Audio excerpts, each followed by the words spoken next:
हमारी विरासत खत्म हो रही, हमारा पर्यावरण खत्म हो रहा, हमारा सामाजिक ढांचा खत्म हो रहा है, हम सारी चीज़ों को हम बर्बाद, मतलब हमारी बर्बाद होने के बाद अब इसका विकल्प क्या है आप बताओ। अब तुमसे सवाल कर रहा हूँ, क्या विकल्प हो सकता है इसके? चाबी पकड़ो, मुझे मेरी विरासत, मेरे पर्यावरण, मेरी जैव विविधता के जो गुण वाला गांव है, जो मेरा रहने, जो मेरा सामाजिक ताना बाना वाला गांव है, वो गांव चाहिए। ये बात बोली कुछ बात नहीं।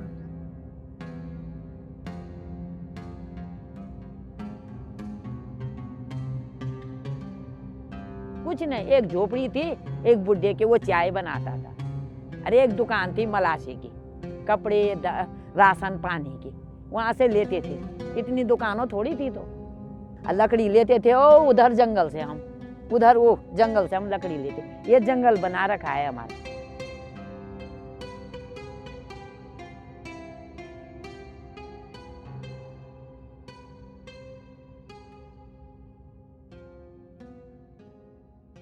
कौन सा 14 साल की थी मैं तब तक हम, या शादी हो गई हमारी इधर, हाँ डोली में बैठ के आए हम। उस दिन से हम आज हमको 55 साल हुए यहाँ आए हुए।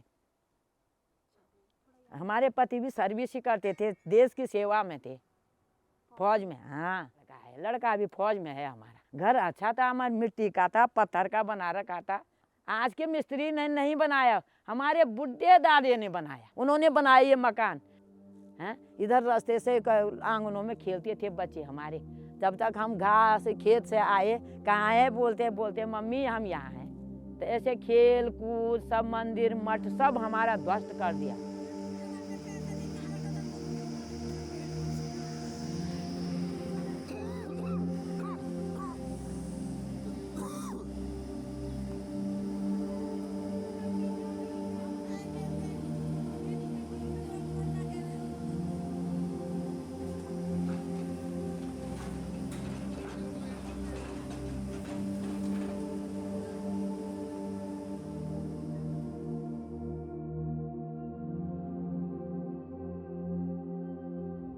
लोग बैंक से लोन लेते हैं, वहाँ पर वो सील कर देते हैं दरवाजे को, ताला लगाते हैं, तभी मकानों को ध्वस्त नहीं करते हैं। प्रशासन ऐसे ही करता है, प्रशासन ऐसे करता है कि लोगों का मकान बिगड़ पूछे ही, बिगड़ खाए ही, पैसे खाए तो चलो कोई बात नहीं, हमने पैसे भी नहीं खाए तो मकान ध्वस्त कैसे कर दिया।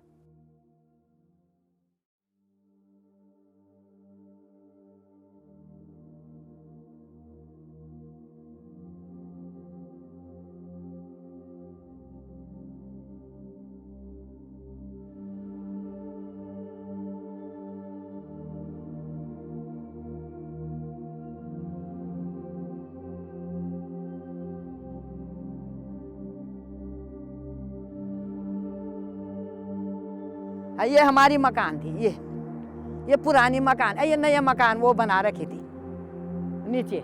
ये टीन शेड बना रखा है, घास लकड़ी रखने के लिए। गौशाला नीचे है, इसके नीचे रोड पे वो बगीचा था, वो रोड है, वो बगीचा था। 8 अखरोट के पेड़ थे, अमरूद 14 अमरूद के पेड़ थे, आम के पेड़ थे, संतरे के पेड़ थे, घास के पेड़ थे, 31 घास के पेड़ थे, सारे नीलाम कर दिए। ये पूरे कपड़े, पता नहीं क्या क्या चीज दबाई। ये बाहर बैठने के लिए गद्दी बना रखी थी, ये तकिया था, ये सब यहीं दबा दिया। ये पूरा दब के पता नहीं क्या क्या चीज दबाया यहाँ। आधा सामान ले गए, आधा सामान यहीं दबा। ये गांव इस पूरी क्षेत्र का सबसे पुराना गांव है और इसकी ऐतिहासिक, इसकी धरोहर, इसकी पौराणिकता बहुत पुरानी है। छोटी काशी के नाम से इस गांव को जाना जाता था। इस गांव में पंचांग बनते थे, इस गांव में संस्कृत के छोटे छोटे विद्यालय थे। विभिन्न जातियां इस गांव के अंदर, विभिन्न जातियों का समूह इस गांव के अंदर था। यहाँ की जैव विविधता हर प्रकार से एक अनोखा और अच्छा गांव था हमारा। लेकिन सिर्फ इस गांव को इसलिए ध्वस्तीकरण किया गया, इसलिए इस गांव का विस्थापन पुनर्वास किया गया कि यहाँ इनको अपने टनलों का, अपनी सुरंगों का मक डंपिंग करना है। हाइड्रो इलेक्ट्रिक प्रोजेक्ट है, run of the river project है ये।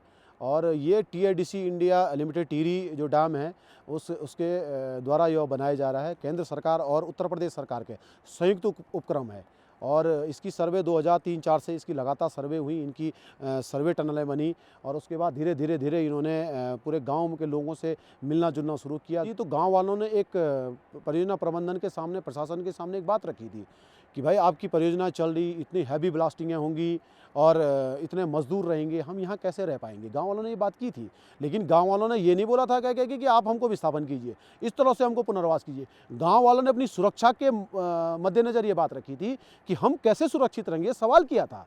इन्होंने गांव के एक गरीब तबके को पकड़ करके ये बोला कि आप इस गांव में नहीं रह सकते हैं, आपको ये पैसा मिलेगा, ये इन्होंने कहा आपको 25 लाख मिल रहा है। अब किसी गरीब व्यक्ति को बोल दिया तेरे को 25 लाख रुपए मिल रहा है, तुम्हें 25 लाख रुपए मिल रहा है, उसको लगा कि 25 लाख में तो मैं मकान 15 लाख में मकान बनाऊंगा, 10 लाख में मेरे बैंक में बैलेंस हो जाएगा। लेकिन जैसे ही उसने मकान का काम शुरू किया, उसको बैंक से लोन लेकर के मकान का काम पूरा करना पड़ा। कई उदाहरण हैं ऐसे गाँव के अंदर, और ऐसे ऐसे करके उन्होंने लोगों को तोड़ने की कोशिश की कि आपका जीवन स्तर उठेगा, रोज़ आप मजदूरी करोगे, रोज़ आप काश्तकारी करोगे, कभी तो जीवन स्तर उठेगा, आप कभी तो आप गाड़ियों में घूमेंगे। लेकिन आज गांव में जाइए, उन गरीबों से जिन्होंने वो पैकेज एक्सेप्ट किया है, तो उन लोगों से पूछिए कि आपका वास्तव में जीवन स्तर सुधरा है क्या। आज भी उनका जीवन स्तर दिन प्रतिदिन नीचे गिराता जा रहा है। उनके पास स्थायी रोजगार का कोई साधन नहीं है। अगर कंपनी का काम पूरा होता है, ये एक झटके में सारे वर्करों को बाहर, मजदूरों को बाहर निकाल कर करके वो नौकरी से बाहर कर देंगे लोगों को। फिर उनके पास आजीविका का क्या साधन होगा। और जो लोग आज विरोध कर रहे हैं वो पहले भी विरोध थे, लोगों ने बाद में मजबूरी वश इनका पैसा लेना पड़ा। जब लोगों को पुलिस का भय दिखाया गया, पूरे गांव के कई लोगों पे मुकदमे, खुद मेरे पे 5-6 मुकदमे चल रहे हैं, ऐसे लोगों पे मुकदमे लगाए गए इन्होंने। और उन मुकदमों के डर से लोगों को लगा कि जब हमारा पैसा पड़ा हुआ है और मुकदमे कौन, हम नौकरी करेंगे या पैसा कमाएंगे, अपने जीवनचर्या चलाएंगे या मुकदमे लड़ेंगे। उन्हीं मुकदमों के डर से लोग धीरे धीरे धीरे धीरे अपना पैसा लेते रहे। लेकिन आज गाँव में आदमी, कोई सुखी आदमी नहीं है, कोई खुश नहीं है इनके पुनर्वास उसके लेकर करके। जिन गाँव वालों ने इनके पुनर्वास पॉलिसी का विरोध किया, यहाँ से न जाने की इच्छा जताई, इन्होंने कहा कि लोग यहाँ रह सकते हैं, जो लोग नहीं जाना चाहते वो यहाँ लोग रह सकते हैं। लेकिन जानकारी के अभाव में लोगों को ये जानकारी नहीं रही कि हमारी सारी ज़मीन जब एक्वायर हो गई तो ये हमको तो भगाएंगे एक दिन। और हुआ भी वही। हम आज भी इस गांव से बाहर नहीं जाना चाहते हैं। हम आज भी कह रहे हैं कि हम इसी गांव में रहेंगे। आप गांव के अंदर ऐसा माहौल था, अगर गांव के अंदर कोई रोने की आवाज़ आ जाती, पूरा गांव इकट्ठा हो जाता था कि भाई यहाँ आदमी क्यों रो रहा है। किसी के अगर बड़ी कोई शादी के कार्य चल रहा है, कोई बच्चा हो गया, कोई कुछ हो गया, सारा गांव इकट्ठा होकर के उस परिवार का सहयोग करता था।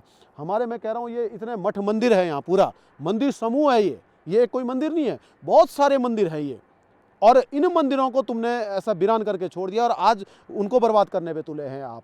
तो आप इस जीवन शैली, जो हमारी जीवन शैली है, उसकी क्या कीमत लगाओगे आप जो गांव के अंदर जो शांति होती है, जो गांव की एक वातावरण होता है, गांव में रहने का एक तरीका होता है, जैसे गांव के लोग रहते हैं, जैसे ग्रामीण माहौल होता है, उसकी कीमत आप क्या लगाओगे। उसकी कीमत आज गांव वाले, उनको पता है कि हमने क्या कीमत चुकाई है। उन गांव वालों से पूछिए कि वो सिर्फ एक बाजार पे निर्भर रह करके बेचारे अपना जीवन यापन कर रहे हैं। आपने बसाया गांव इसलिए ख़त्म किया कि आपको कह के सिर्फ यहाँ मक डंपिंग कर। मैं और कह रहा हूँ इनसे कि आप मक डंपिंग दूसरी जगहों पे भी कर सकते थे। इस बड़े नेशनल हाईवे का काम चल रहा है, इतने बड़े प्रोजेक्ट चल रहे हैं पूरे दुनिया के अंदर, कहीं गाँव को सुरंग के मलबे डालने के लिए नहीं हटाया गया।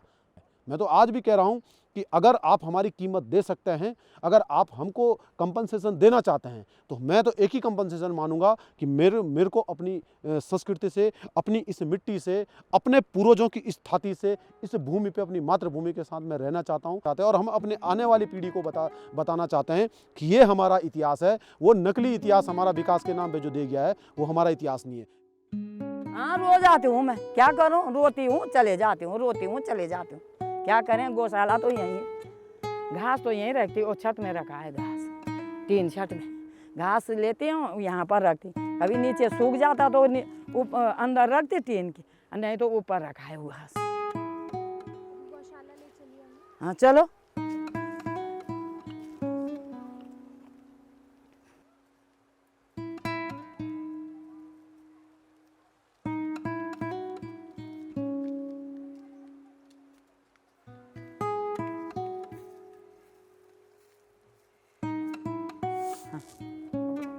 ये गौशाला, ये बगीचा था हमारा, ये जो रोड है वो बगीचा था हमारा।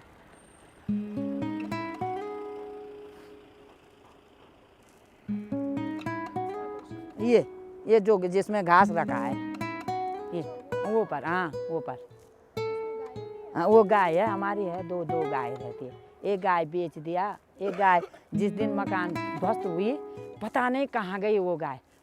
इतना बड़ा था बछड़ा, तो वो पता नहीं किसी मकान के नीचे दबा, पता नहीं क्या हुआ। जब आई मैं तो गाय ही नहीं पाई।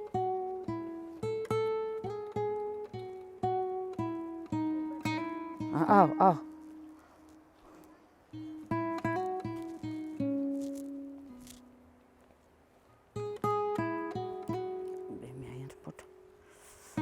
घर टूट गया, कितना स्वर्ग था हमको, बैठना उठना आना जाना है। यहाँ से गौशाला, वहाँ से ऊपर मकान है, नजदीक नहीं था। यहाँ से हमको कितनी दूर जाना पड़ता, नहीं जाना पड़ता है। गाड़ी मिलेगी तो जाएंगे, गाड़ी नहीं मिलेगी तो रात को तब पैदल ही जाना है। अंधेरे में भालू है, शेर है, नहीं है।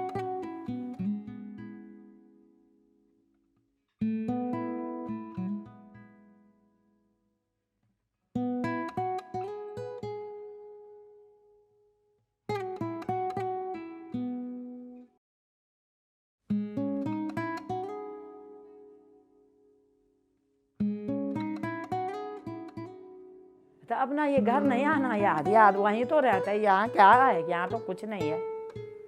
वहाँ तो हमारा सब कुछ है, नहीं है। यहाँ क्या है, यहाँ तो रोड में गाड़ी तो देखना है, इधर उधर धूल मिट्टी तो खाना है, नहीं खाना। वहाँ तो स्वतंत्र भूमि है हमारी, यहाँ कहाँ स्वतंत्र है हम।